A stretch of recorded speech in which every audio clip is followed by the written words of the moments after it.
तो good evening, नमस्कार, नमस्ते जी। तो आइए आज देखते हैं और आज बहुत ही एक गंभीर बिंदु पर बात करेंगे। चूँकि मैं इसके बारे में बात कर चुका हूँ।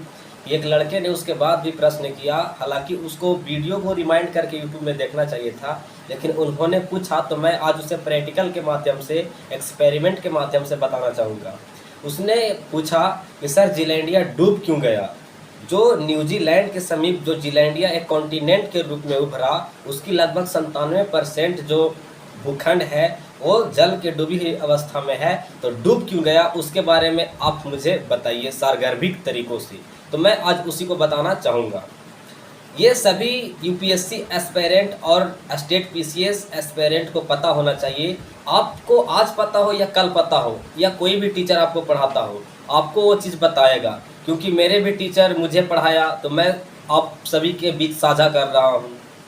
क्योंकि मुझे पहले पढ़ा दिया सर ने, तो मैं उस चीज़ों को पढ़ा, समझा, उस पर मैंने वर्क किया, मेहनत किया, उसके बाद मैं आप लोगों को कंटेंट देता हूँ। ऐसे नहीं कि बेवजह में बातें बोलता हूँ, हवा हवाई में बातें करता हूँ। किस वर्ड को, किस तथ्य को, किस कॉन्सेप्ट को कहाँ पे कैसे बोलना है, उस चीज़ को पहले मैं बैठकर वर्क करता हूँ, समझ बनाता हूँ, फिर मैं यूट्यूब पर आता हूँ। हालांकि कुछ अभी भी गलतियाँ हैं तो उस त्रुटियों को मैं सुधारने का प्रयास करता हूँ। तो ये चीज़ है। अब बात करता हूँ जीलैंडिया डूब कैसे गया। तो उसका एग्जाम्पल में समझिए, मैं बताया था कि एक एक्सपेरिमेंट के माध्यम से बताऊंगा। मान लिया जाए ये जो ब्रेड देख रहे हो, ये वन है, ये जीलैंडिया है, या बोर्ड पर जो मैं बताया हूँ ये जीलैंडिया है। तो मान लिया जाए जीलैंडिया को हम पानी में डालें, ये ब्रेड को पानी में डालें।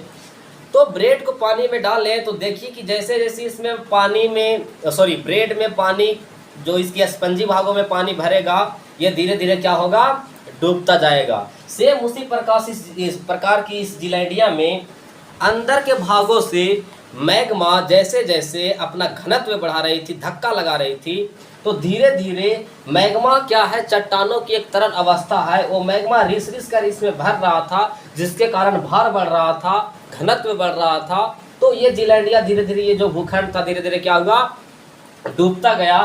सेम आर्किमिडीज का सिद्धांत इसी सिद्धांत पर कार्य करता है। आर्किमिडीज का सिद्धांत उत्प्लावन बल का बात करता है। इसमें वो बताता है कि जब किसी वस्तु को किसी द्रव में पूर्ण रूप से या आंशिक रूप से डुबाया जाता है तो उसके भार में कुछ आभासी कमी आ जाती है। उस वस्तु के भार में आई आभासी कमी उस वस्तु के द्वारा हटाए गए जल के भार के बराबर होते हैं, ये मैं बताया था। इसी में एक अच्छा कॉन्सेप्ट दिया था आपको याद करने के लिए, लड़का लड़की का, कि जब कोई लड़का किसी लड़की के प्रेम में पूर्ण रूप से या आंशिक रूप से डूब जाता है तो उसके पढ़ाई में कुछ आभासी कमी आ जाती है। ये पढ़ाई में आई आभासी कमी उस लड़के के द्वारा उस लड़की के घर पर लगाए गए चक्कर के बराबर होते हैं। सेम उसी प्रकार यही है आर्किमिडीज का सिद्धांत। जैसे जैसे ये मैग्मा धक्का लगाएगी, इसके भार में घनत्व में वृद्धि होगा, तो ये तली की ओर डूबेगा, यानी बॉटम की ओर डूबेगा।